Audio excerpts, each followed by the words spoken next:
Hey there, Dr. Ruth Roberts. I hope this will play with us and work. At any rate, I'm in Montana, so trying to figure out what Wi-Fi is or what thing is going to get me here and keep me on. And this is looking good so far. So welcome. I am glad to be back helping you all out a little bit. There's a couple of things I wanted to talk to you about. And one is the login. So by the way, if you are not, haven't caught up with this, I reposted the Facebook link over to, the YouTube link over on the CrockPet Chef page, so hopefully we'll figure this out. But I wanted to go through the member area again because this seems to be confusing for many of you. So let me pop over there. And so here's our login screen. We're at drruthroberts.com, member login. And what you'll want to do, and I'll put this into the comments for us, is just put in your information to log yourself in. And this thing will verify us. And hopefully play nice and get us in there without too much trouble.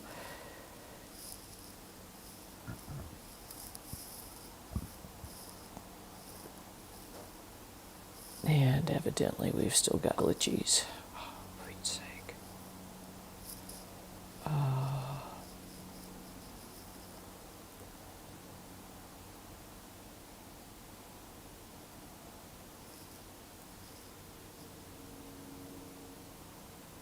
And I am good, here we are. All right, so this is actually, you as a customer, this is what you would see when you're logged in.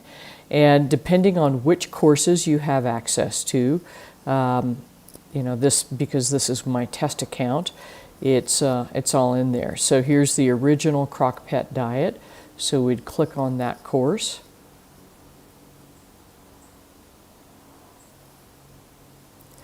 And there's the ebook, the video, the recipes and instructions. Evidently, this is something that is confusing to you all and difficult to get to, so we'll just pop in there.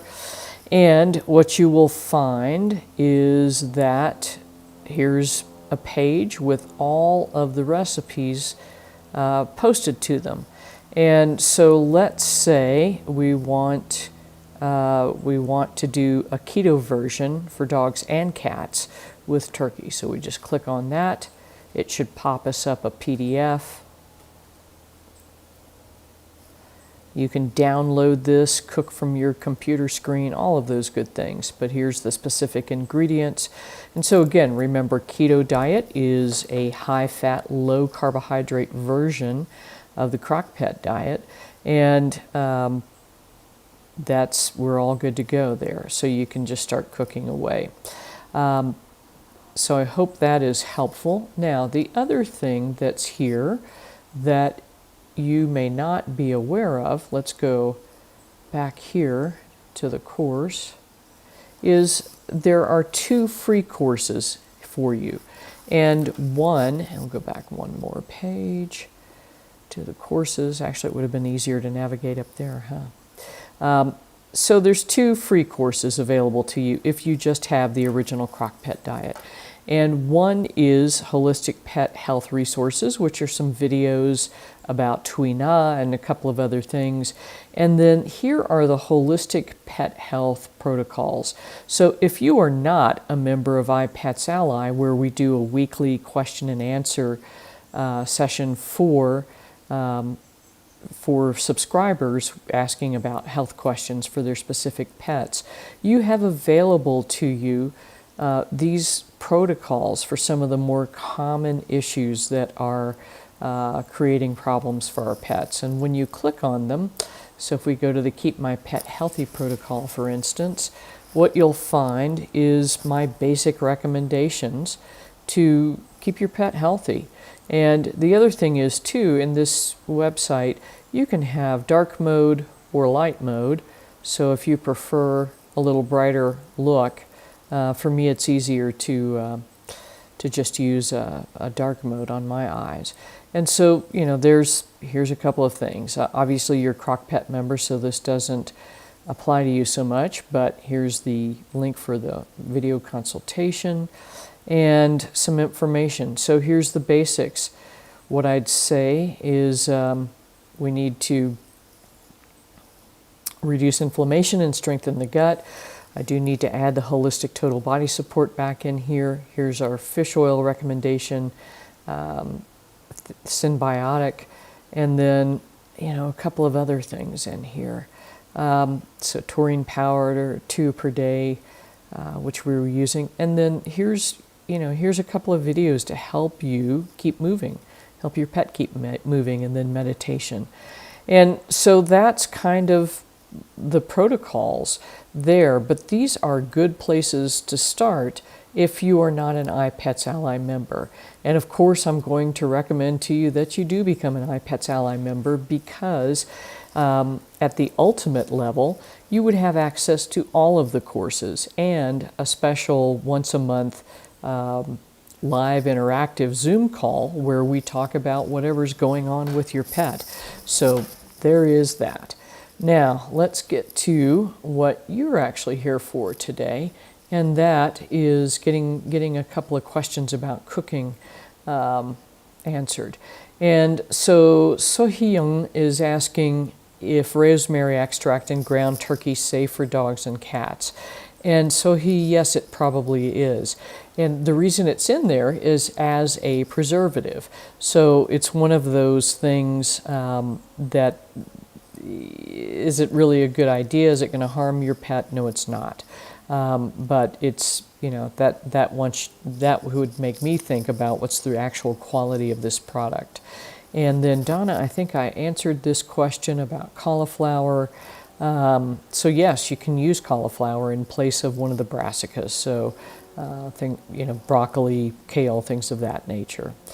And then Laura was asking about greenies. And I think I may have answered this question, and if I didn't, I'm sorry.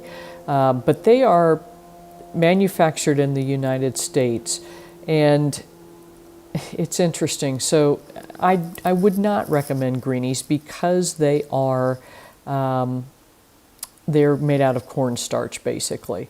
So the product I found recently, and we actually added it to our website, is something made by Arc Naturals, and all of these chews are not they have to do something to hold them together and make them do what we want them to do as far as getting gunk off of the dog's teeth.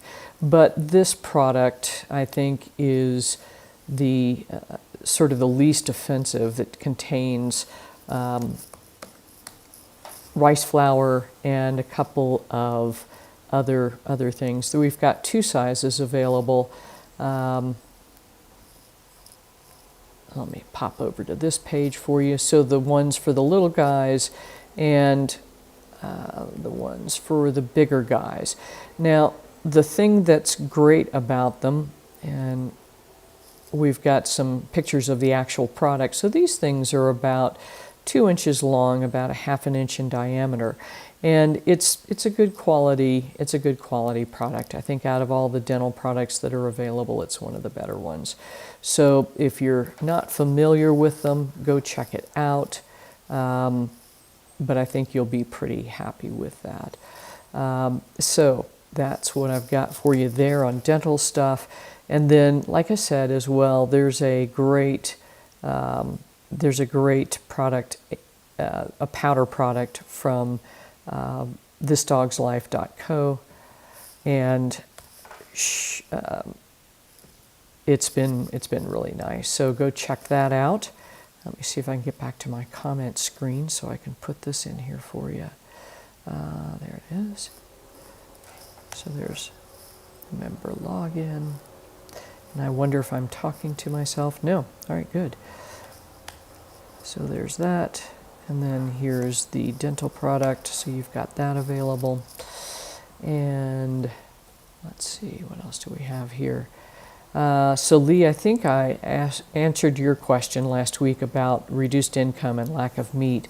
And I would just, yes, I would use holistic total body support with it simply because it's going to help reduce or actually give all of the nutrients that you're wanting to make sure are present. And then let's see if we go back over to the Facebook page.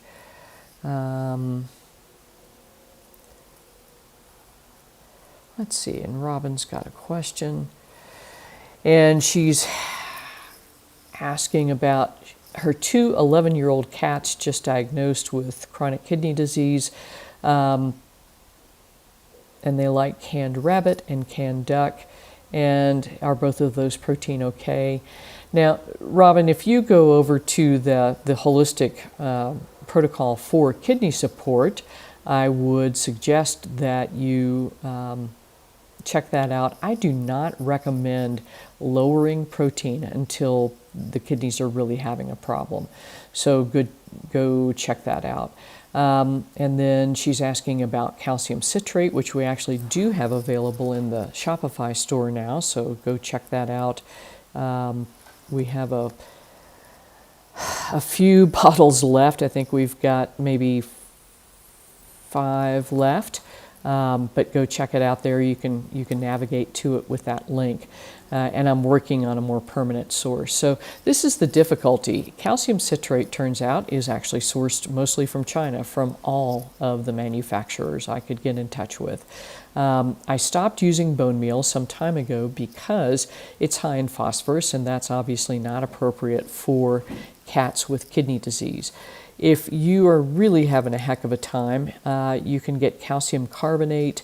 You can get Rolaids at most of the grocery stores and just use those. You can also make an eggshell calcium, and I think there's some information on that pretty readily available as well. But we do have calcium citrate available, which I prefer because it's more absorbable. And then the difference between 2,000 milligrams and 2,331 is the difference in the protein level. So for instance, with the no bean recipe, there's an additional ½ pound of protein in there, kind of making things up. So that's why you would see that difference in the calcium dosing. And then the Icosamax fish oil,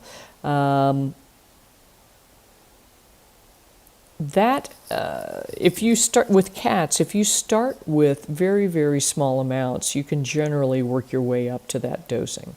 So what I would do is, instead of maybe a ¼ teaspoon, literally start with 1 to 2 drops sort of off to one side in the food, and let them get accustomed to that, and then add that in a little bit more and more until you get to the full dose. And then also do make sure you're storing that in the refrigerator. That seems to take some of the flavor issue out. So check that out. And then Becky, I think that was a long time ago. And Sri, I think we got you figured out there.